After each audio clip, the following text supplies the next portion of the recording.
नमस्कार, मैं हूं दीपाली राणा। आप देख रहे हैं मिड कैप मंत्रा। नजर डालेंगे इस वक्त की हेडलाइंस पर। बाजार ने सारी बढ़त गवाई, निफ्टी दिन के निचले स्तरों के नजदीक, करीब 0.25% फिसला निफ्टी बैंक, लेकिन मजबूती से खड़ा है mid cap index.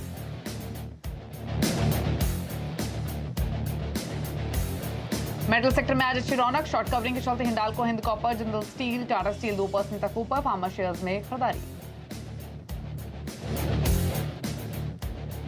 Chemical stocks में जोरदार तेजी, 4% उछला टाटा केमिकल, साथ ही एसआरएच, जीएनएफसी जैसे स्टॉक्स में भी बाइंग।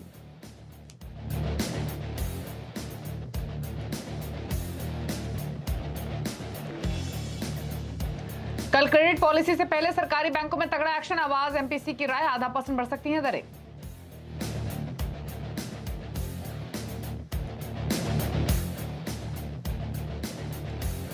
और दुनिया के उभरते सितारों की लिस्ट में शामिल हुई रिलायंस जियो के chairman Akash Ambani, time 100 next के इमर्जिंग लीडर्स की सूची में जगह बनाने वाले अकेले भारतीय।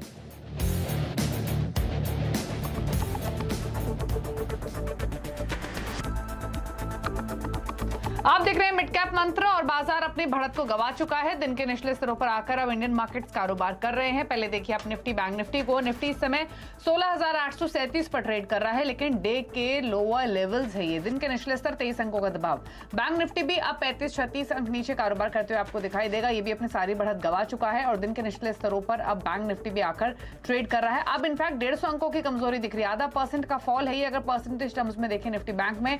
पर मिड कैप्स को देखते हैं, क्योंकि मिड कैप्स भी दिन के ऊपरी स्तरों से फिसले थे, लेकिन लोअर लेवल से अभी आप देखेंगे तो लोअर लेवल से थोड़ी सी अभी भी दिन के निचले स्तर ही हैं, लेकिन हरे निशान में मिड कैप इंडेक्स कारोबार कर रहा है। तो ऑलमोस्ट 0.17% की बढ़त, लेकिन डे के lower levels mid cap index में भी देखने को मिल रहे हैं, हालांकि हरा निशान है। अब एक बार फटाफट से संकेतों को देख लेते हैं क्या मिल रहे हैं और उसके बाद राय लेंगे बाजार पर भी और साथ ही स्टॉक्स भी आपके लिए लेकर आएंगे। इंटरनेशनल मार्केट से क्यूज देखेंगे तो सबसे पहले नजर डालेंगे एशियन मार्केट्स पर।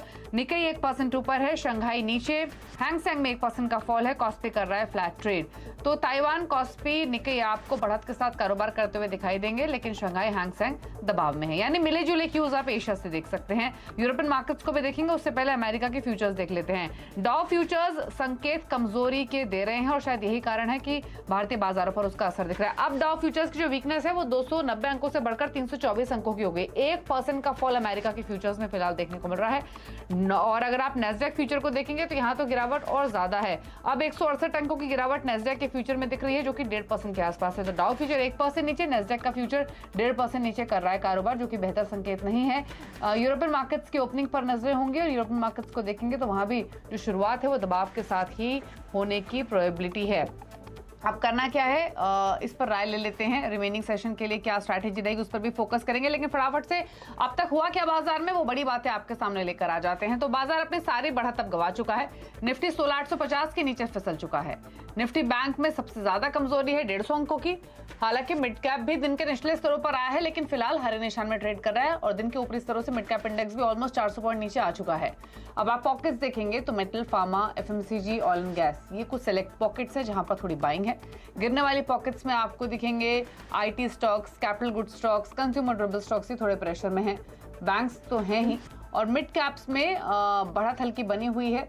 शुगर स्टॉक्स, सरकारी बैंक स्टॉक्स, पीएसयू स्टॉक्स, यहाँ थोड़ी सी बाइंग आपको देखने को मिल रही है। पहले राय लेते हैं इंडेक्स पर। प्रकाशगाबा.com के प्रकाश गाबा हमारे साथ मौजूद हैं। गाबा साहब नमस्कार, स्वागत है आपका।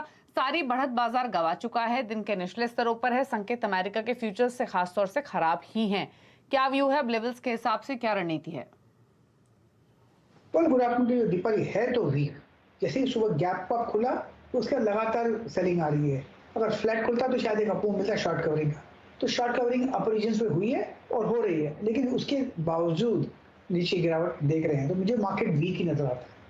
मुझे लगता है कल शायद और भी वीक हो, लेकिन फिलहाल तो मार्केट वीक है, स्ट्रेंथ नहीं है और लॉन्ग ट्रेड नहीं करने चाहिए। शॉर्ट कर सकते हैं, 16,900 का स्टॉप लगाइए बस और छोड़ दीजिए। अब 16,824 का हुआ है तो 75-100 पॉइंट्स के शॉर्ट लगा, शॉर्ट कर सकते हैं, बाय 330 कवर कर सकते हैं। ओके, तो शॉर्ट करने की सलाह है, मार्केट यहां से नीचे जा सकता है, पूरी पॉसिबिलिटी है। 16,800 काफी इंपॉर्टेंट बेस और सपोर्ट है निफ्टी के लिए, वो ब्रीच होगा तो दबाव एक्सटेंड होगा, वही राय गाबा साहब आपको दे रहे हैं। तो संकेत अच्छे नहीं है, अमेरिका के फ्यूचर्स खासतौर से काफी कमजोरी का संकेत दे रहे हैं। अब 350 अंकों की कमजोरी आपको डॉव फ्यूचर्स में दिखाई देगी। लेकिन अगर इंडेक्स की कॉल की बात करें तो फ्यूचर एक्सप्रेस में आज प्रशांत सावंत ने बैंक निफ्टी की 37,700 की जो पुट है वो करीब 126 रुपए में खरीदने की राय दी थी, और थोड़ी देर पहले ही इस ट्रेड का जो टारगेट है वो हिट हो चुका है। तो 200 के टारगेट हिट हो चुके हैं, 250 का उनका अगला टारगेट है, स्टॉप लॉस 20 रुपए के आसपास का था। तो ये हीरो और जीरो कॉल में प्रशांत सावंत की ओर से एक सुपर हिट कॉल आपकी स्क्रीन पर। लेकिन चलिए अब ट्रेड्स पर करते हैं फोकस। तो गाबा साहब, बाजार तो कमजोर दिख रहा है, संकेत भी कमजोर हैं, स्टॉक स्पेसिफिक आइडियाज कुछ निकाले हैं क्या? डिफिकल्ट है, दिक्कत है, इसलिए मैंने बहुत कम निकाले हैं। मुझे लगता है कि ग्लैंडमार्क की शायद वीक नजर आता है, पॉसिबल है कि ग्लैंडमार्क में कप मिले। 385 का स्टॉप लगाइए, ऑन द अपसाइड 395 पॉसिबल है। बस एक ही स्टॉक निकाला है मैंने।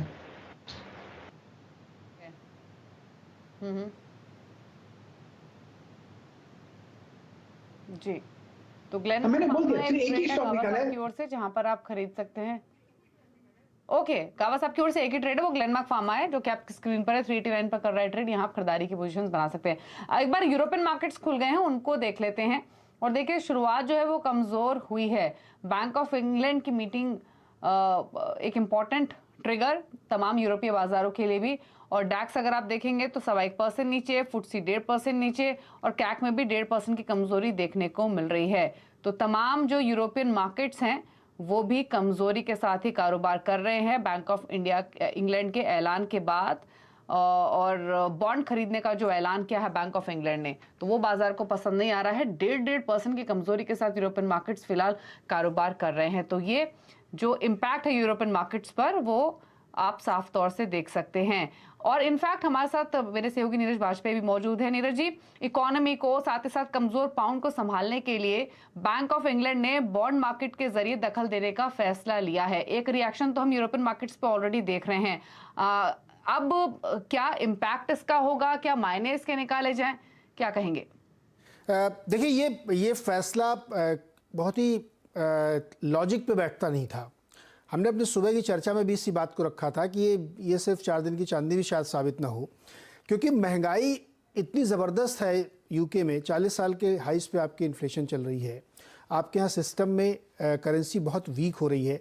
ऐसे में और ज़्यादा टैक्स कट करके लिक्विडिटी डालना और उसके बाद बॉन्ड बाइंग करना सेंट्रल बैंक की तरफ से, ये ज़्यादा इन्फ्लेशनरी कदम थे, इसीलिए सस्टेन नहीं कर रहे हैं। ये कोई तर्क समझ में नहीं आता था। बहुत सारे इकोनॉमिस्ट और बहुत सारे एक्सपर्ट इस बात को शुरू से कह रहे थे कि ये कदम का कोई लॉजिक बनता नहीं है जब आपकी इन्फ्लेशनरी इकोनॉमी है, आपकी करेंसी है। दरअसल इसको इस तरह से आप समझिए कि बैंक ऑफ इंग्लैंड जो भी स्टेप ले रहा है या वहाँ की सरकार जो टैक्स कट का स्टेप ले रही है, वो इसलिए ले रही है क्योंकि आप अपनी करेंसी को हेज करना चाहते हैं डॉलर के अगेंस्ट। लेकिन डॉलर क्यों बढ़ रहा, अगर आपको ये नहीं समझ में आ रही बात, तब मुश्किल है। डॉलर की मजबूती हो रही है यूएस की वजह से। यूएस में लगातार ब्याज दरें बढ़ रही हैं, वहाँ पे इन्फ्लेशन भी 8 से 2% उनको लाना है। वहाँ का के जो फेड चेयर है वो लगातार कह रहे हैं कि हम इसको बढ़ाएंगे, 4.5-5% तक महंगाई जाएगी। तो जब तक वहाँ ये चीज़ें नहीं थमती तब तक आप अपनी करेंसी को बहुत ज़्यादा बचाने की कोशिश में अपनी इकोनॉमी को और ज़्यादा मुश्किल में डालेंगे। एग्जैक्टली बैंक ऑफ इंग्लैंड में वैसा ही हुआ। इसीलिए बाजारों ने कल एक जो रिजॉइस किया, दुनिया भर की बॉन्ड यील्ड अचानक से गिर गई क्योंकि वो स्टेप ऐसा लिया गया। यूएस की बॉन्ड यील्ड भी गिर गई। यूएस को क्या लेना, वहाँ क्यों गिरी? क्योंकि वहाँ पे S&P की कंपनियों का 30% रेवेन्यू यूरोप और इंग्लैंड से आता है, तो उनका इम्पैक्ट देखने को मिला। लेकिन वो बिल्कुल फौरी तौर पे था। इसीलिए अब आप देखिए जैसे जहाँ पे बाजार खुले थे जितने हाइस पे, वो सब नीचे आने लगे हैं। यूएस फ्यूचर्स आपको नीचे दिख रहा है, इंडियन मार्केट जहाँ खुले थे वहाँ से नीचे आ गए और यूरोपियन नीचे हैं। तो वो जो एक वन ऑफ स्टेप लिया था जिससे पूरी दुनिया सरप्राइज थी, अब उसकी सच्चाई सामने आ रही कि वो बिल्कुल वर्क नहीं कर रहा है। और किसी भी इन्फ्लेशनरी इकानमी या किसी भी इन्फ्लेशन को और पैसे दे करके आप नहीं रोक सकते। हाथ से पैसा खींचने से इन्फ्लेशन रुकता, ना कि हाथ में और पैसा रखने से। तो शायद ये बाजार को पसंद नहीं आ रहा और यह सच सामने आ रहा है, इसलिए आप देख रहे हैं कि सारे मार्केट्स फिर से गिर रहे हैं। बिल्कुल, यूरोपियन मार्केट्स की तो शुरुआत कमजोर हुई है। कल यूएस मार्केट्स में एक रिजॉइस जरूर था, लेकिन उसके बाद जो एशियन पैसिफिक मार्केट्स है वहां पर गिरावट आती हुई दिखाई दी, और वो हम इस समय इंडियन मार्केट्स में भी देख रहे हैं। अगर आप भारतीय बाजारों को देखेंगे तो निफ्टी अब 16,800 को तोड़ने की पूरी तैयारी करते हुए एग्जैक्टली 16,800 पर कर रहा है कारोबार। गाबा साहब से एक बार लेवल्स दोबारा से ले लेते हैं। गाबा साहब, 16,800 टूटा तो क्या रहेंगे अगले स्तर निफ्टी पर? लो तो बनेगा ही बनेगा और काफी गिरावट आएगी। मैं कहता हूँ एक कहते हैं ना वाटरफॉल बन सकता है यहाँ पर, इसलिए मैंने कहा कि 16,800 900 का स्टॉप लगाकर चलिए और बेच देना चाहिए, 3.5 तक कवर कर देना चाहिए, उसके पहले ही जान मिलता मौका, लेकिन मुझे वीक नजर आती है। तो कमजोरी तो दिख ही रही है, सभी बाजार दबाव के साथ कर रहे हैं कारोबार। भारतीय बाजार भी अब नीचे और तेजी से फिसलते हुए 16,806 से मौजूदा लेवल से जहां पर निफ्टी कर रहा है कारोबार। एक बार रुपए को भी देख लेते हैं, क्योंकि रुपए में भी जो हमने थोड़ी सा संभलता हुआ रुपया देखा था, अब वहां पर भी कमजोरी आती हुई दिखाई देगी। अभी 81.92 इन लेवल्स पर रुपया कर रहा है ट्रेड। जो तमाम एक्सपर्ट से हमारी बातचीत हुई हाल फिलहाल में, उनका मानना यही था कि 83 तक के लेवल्स तो आ सकते हैं रुपए में, लेकिन वॉलेटिलिटी रहेगी। फिलहाल आप देखिए दिन के निचले स्तरों पर भारतीय रुपया कारोबार करते हुए 81.92 के लेवल्स पर, तो रुपया भी रिकॉर्ड लोअर लेवल्स पर फिलहाल ट्रेड करते हुए आपको दिखाई देगा। चलिए अब बात करते हैं कुछ पॉकेट्स की, और ऑटो सेक्टर पर नजर रहेंगी। और सितंबर में ऑटो सेल्स के नंबर्स कैसे आ सकते हैं, इस पर यतिन से हम बातचीत करेंगे थोड़ी देर में। लेकिन हाँ, ऑटो स्टॉक्स में एक गिरावट हमने आते हुए देखी मार्केट के साथ साथ। आज थोड़ा रिकवरी वाला सेशन है, बट जैसे जैसे मार्केट आ रहे हैं क्या ये रिकवरी टिकेगी, ये देखना होगा। लेकिन एक स्टॉक पे राय लेंगे जो सबसे ज्यादा बढ़ा हुआ है ऑटो पैक में, वो है एस्कॉर्ट्स का। यतिन से जुड़ेंगे थोड़ी देर में, समझेंगे सेल्स नंबर्स को। लेकिन एस्कॉर्ट्स, गाबा साहब एक बार देखिए इस चार्ट को और बताइए क्या व्यू है आपका। मार्केट में सेंटिमेंट्स कमजोर है, लेकिन स्टॉक स्ट्रेंथ को होल्ड कर रहा है, इसने वीकनेस में भी पार्टिसिपेट नहीं किया है। फिलहाल 2097 के लेवल्स हैं, क्या सजेशन इन स्तरों से?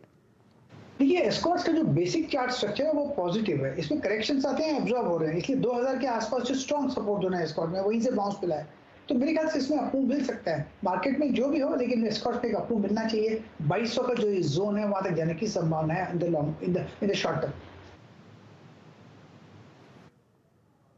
ओके, तो एस्कॉर्ट्स फिलहाल इस पर नजरें बनी हुई हैं। यतिन भी हमारे साथ मौजूद हैं, उनसे सेल्स नंबर्स भी पूछ लेते हैं कैसे रह सकते हैं। हालांकि एस्कॉर्ट्स के चलने के पीछे तो और काफी सारे ट्रिगर रहे हैं, लेकिन एस्कॉर्ट्स ही नहीं बाकी कंपनीज के भी अगर सेल्स नंबर्स की एक्सपेक्टेशंस की बात करें यतिन, तो कैसे नंबर आ सकते हैं? देखिए पिछले साल जो फेस्टिव सीजन थी, जो नवरात्रि से शुरू होती है, वो अक्टूबर में थी, और कहीं ना कहीं इस साल जो है हम देख रहे हैं नवरात्रि सितंबर में ही शुरू हो गई है। तो जो पिछले साल का फेस्टिव सीजन बेस है वो अगले महीने था, और इसी महीने से आप देखेंगे कि ऑटो कंपनीज अपने डीलर्स की इन्वेंट्री बढ़ा रहे हैं, क्योंकि फेस्टिव सीजन की डिमांड बढ़ने की काफी ज्यादा गुंजाइश लग रही है। तो कहीं ना कहीं ऑप्टिमिज्म है फेस्टिव सीजन का, जिसके कारण आपको सितंबर की जो ऑटो सेल्स नंबर्स हैं वो बहुत बेहतरीन दिखेंगी। तो ऑब्वियसली यहाँ फेस्टिव सीजन की सीजनैलिटी भी है, और अगर हम देखें तो पिछले साल का बेस भी छोटा है। शुरू करते हैं ट्रक कंपनियों के साथ, क्योंकि जनरली यहां देखा गया है जो अप ट्रेंड है वो कंटिन्यूड रहेगा। पिछले 7-8 महीने से हम देख रहे हैं कि ट्रक सेगमेंट में डिमांड अच्छी है। अशोक लेलैंड की अगर हम बात करें तो लगभग 63% की यहां मंथ ऑन मंथ और ईयर ऑन ईयर ग्रोथ आपको आती हुई दिखाई देगी। लगभग 15,500 यूनिट बिक्री का अनुमान है, जहां तक कि अशोक लेलैंड का सवाल है। टाटा मोटर्स का हमको पता है कि ट्रक की बिक्री भी अच्छी है, और अगर हम इलेक्ट्रिक व्हीकल्स की बात करें तो यहां से भी अच्छी बिक्री आती हुई दिखाई दे रही है। तो यहां भी आपको लगभग 40% का ईयर ऑन ईयर बेसिस पे जंप आता हुआ दिखाई देगा ऑटो सेल्स की बिक्री में। मारुति की बात करें तो प्रोडक्शन बहुत ही जबरदस्त तरीके से इंप्रूव हो रहा है, डिमांड है, वेटिंग पीरियड भी है। तो अगर हम मारुति की बात करें तो लगभग 1,80,000 यूनिट्स के आसपास की सितंबर की बिक्री का अनुमान है। अगर हम M&M ट्रैक्टर और ऑटोमोटिव सेगमेंट की बात करें तो ऑटोमोटिव सेगमेंट ऑब्वियसली लगभग दुगना सेल्स आपको करता हुआ दिखाई देगा, थैंक्स टू XUV 700, जिसके कारण काफी अच्छा रिस्पांस कंपनी को मिला है और काफी अच्छी बिक्री भी हो रही है। ट्रैक्टर सेल्स लगभग फ्लैट होने चाहिए साल दर साल बेसिस पे। टू व्हीलर्स की बात करें तो बजाज ऑटो की बिक्री लगभग 10%, हीरो मोटोकॉर्प पिछले साल का बेस ज्यादा है इसलिए 6% यहां आपको बिक्री कम होती हुई दिखाई देगी। एक्सपोर्ट मार्केट भी थोड़े फीके पड़े हुए हैं, इसीलिए आपको हीरो मोटोकॉर्प के सेल्स पे थोड़ा बहुत प्रेशर दिखेगा। आयशर मोटर्स की बात करें तो सेमीकंडक्टर की शॉर्टेज थी पिछले साल, जो इस साल इंप्रूव होती हुई दिखाई दी है। तो लगभग 77,000 यूनिट्स रॉयल एनफील्ड के आप बिकते हुए दिखाई देंगे आयशर मोटर्स के लिए सितंबर में, और टीवीएस मोटर लगभग 8% का ग्रोथ आता हुआ आपको यहां नजर आएगा। तो टू व्हीलर्स की बात करें तो सिंगल डिजिट्स में यहां ग्रोथ रहेगी, लेकिन जो सबसे जबरदस्त सेगमेंट है पैसेंजर व्हीकल्स, यहाँ काफ़ी अच्छी सेल्स, इनफैक्ट रिकॉर्ड सेल्स आपको होती हुई नजर आएंगे सितंबर के महीने में। ओके चलिए ठीक है, तो ये हैं सेल्स नंबर्स के एक्सपेक्टेशंस जो यतिन ने बताए। पैसेंजर व्हीकल सेगमेंट ऑलरेडी काफी अच्छा परफॉर्म कर रहा है, हमने प्रीवियस मंथ्स के नंबर्स में भी देखा है। M&M जैसी कंपनीज के नंबर्स पर स्पेशली नजर रहेंगे, टाटा मोटर्स के नंबर्स कैसे आते हैं वो भी देखना होगा। शुक्रिया यतिन, ये डिटेल्स बताने के लिए। रुक रहे हैं इसी के साथ एक ब्रेक के लिए, लौटेंगे तो कुछ और स्टॉक्स पर करेंगे चर्चा। आप देखते रहिए मिड कैप 15।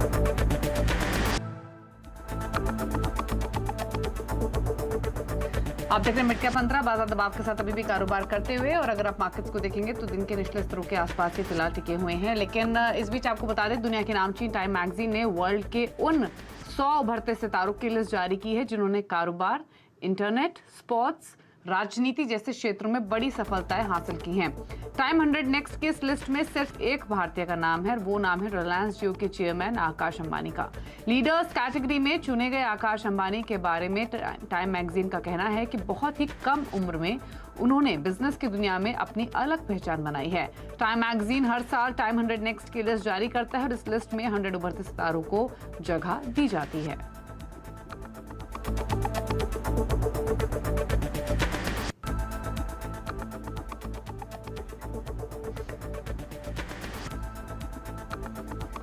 और बात करते हैं खिलाड़ी नंबर 1 की अपडेट की। आखिरी हफ्ता है और 3 खिलाड़ी के बीच मुकाबला हो रहा है, यानी मंथली विनर की अनाउंसमेंट होगी इस हफ्ते। और जो मुकाबला हो रहा है एलकेपी सिक्योरिटीज के रूपक ने शेर खान के गौरव रत्न पार्की और इक्विनॉक्स रिसर्च के पंकज रामदेव। अब तक हमने देखा कि पंकज ने बढ़त सबसे ज्यादा बनाई हुई है, लेकिन पहले पोर्टफोलियो में जो चेंजेस किए गए हैं वो बताते हैं। पंकज ने आरती इंडस्ट्रीज पे सेल कॉल दी थी, इन्होंने प्रॉफिट्स बुक किए 744 के लेवल्स पर, हालांकि उस स्तरों से भी नीचे आया है। ये स्टॉक अब 734 पर कर रहा है ट्रेड, इनके टारगेट 710 के थे।